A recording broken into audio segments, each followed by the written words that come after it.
Another evening using my starters I use for free flight with my control line model planes. First I tried to start my 15 size engine on the green Hornet and it just wasn't strong enough.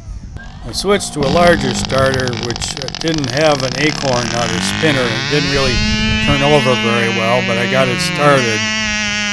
After I got the engine adjusted and I took off, I hit the ground again, which broke the prop, and it was the only propeller I had along.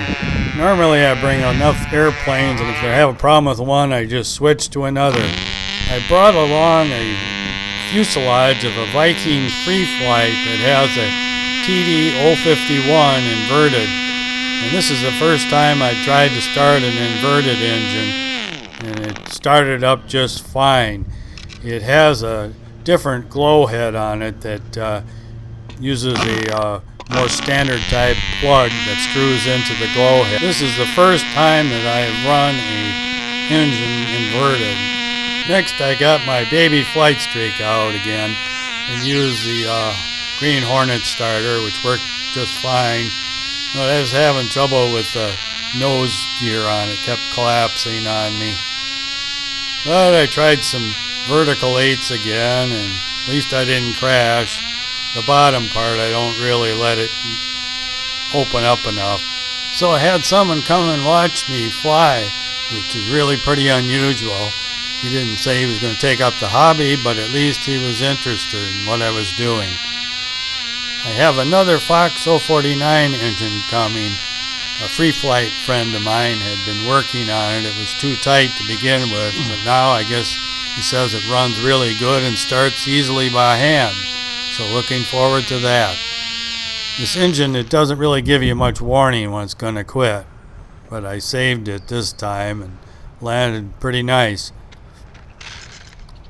Here you can see the problem I was having with the landing gear, which would be an easy fix. So I got out my little wizard.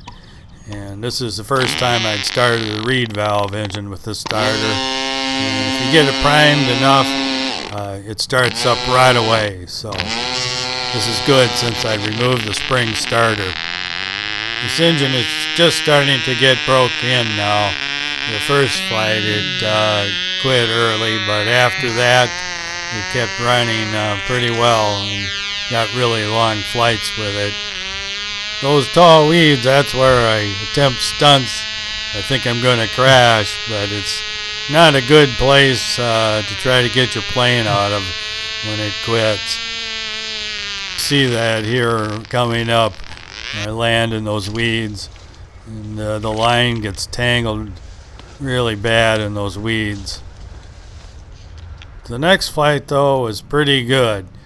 Starts right up, and it ran for the entire tank, and I did some loops even. This plane is flying on 43 feet of line, which is really quite a bit, but it seems to hold the tension pretty well when the engine's running good. And I think it'll probably be a little stronger yet when it's completely broke in. I do the loops really big.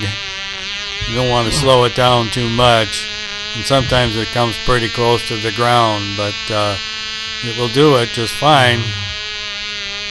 Well, looking forward to the next time out and getting some flights on the Junior Ringmaster again.